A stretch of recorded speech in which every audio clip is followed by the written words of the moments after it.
Good morning. We begin today with significant developments from Washington, where United States President Donald Trump has unveiled ambitious and highly contentious budget plans for fiscal year 2027. Against the backdrop of an ongoing conflict with Iran, President Trump is proposing a massive increase in defense spending, financed by substantial cuts to various domestic programs.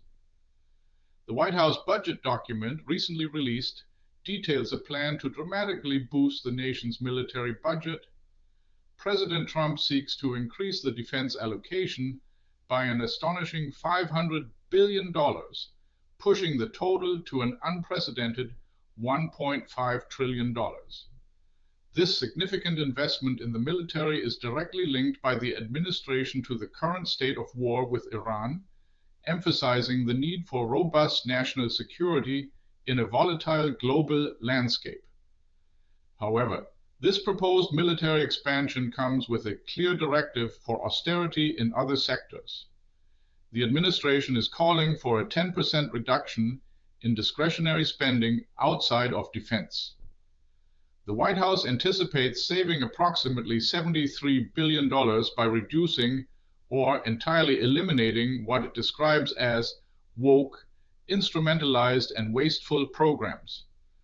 Among the specific targets for these cuts are expenditures related to green energy initiatives, as well as nearly 30 distinct programs within the Justice Department. Yet, the Justice Department's budget presents an interesting paradox. Despite these proposed program eliminations, President Trump's plan also calls for a 13% increase in the department's overall budget.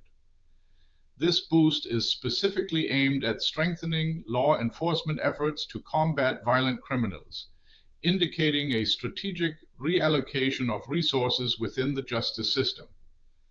The path forward for President Trump's budget proposal is far from certain, as it requires bipartisan approval from the United States Congress. Current observers believe that the draft, in its present form, faces an uphill battle. The Republican Party holds only narrow majorities in both the Senate and the House of Representatives, making bipartisan consensus crucial but difficult to achieve.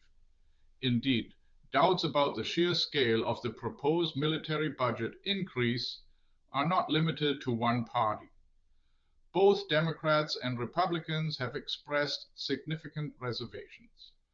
Furthermore, some congressional members have voiced the criticism that the administration has not adequately informed them about the precise status and progression of the war against Iran, which has been ongoing for weeks.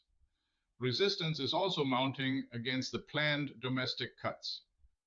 Just a few months ago, Congress passed budget resolutions that explicitly rejected similar types of reductions. This recent history suggests that lawmakers are unlikely to easily concede to President Trump's current proposals for domestic austerity. Analysts predict that the upcoming negotiations over President Trump's budget plans will be exceptionally challenging. With high stakes for both national security and domestic programs, the discussions in Congress are expected to be protracted and intense as the nation grapples with how to fund its priorities amidst global tensions and competing internal demands. We will continue to follow these developments closely as they unfold. What's your take on Trump's bold budget? Military surge, domestic cuts face Congress battle. Share your view in the comments. Do you think this will matter in the next news cycle? This video was generated using artificial intelligence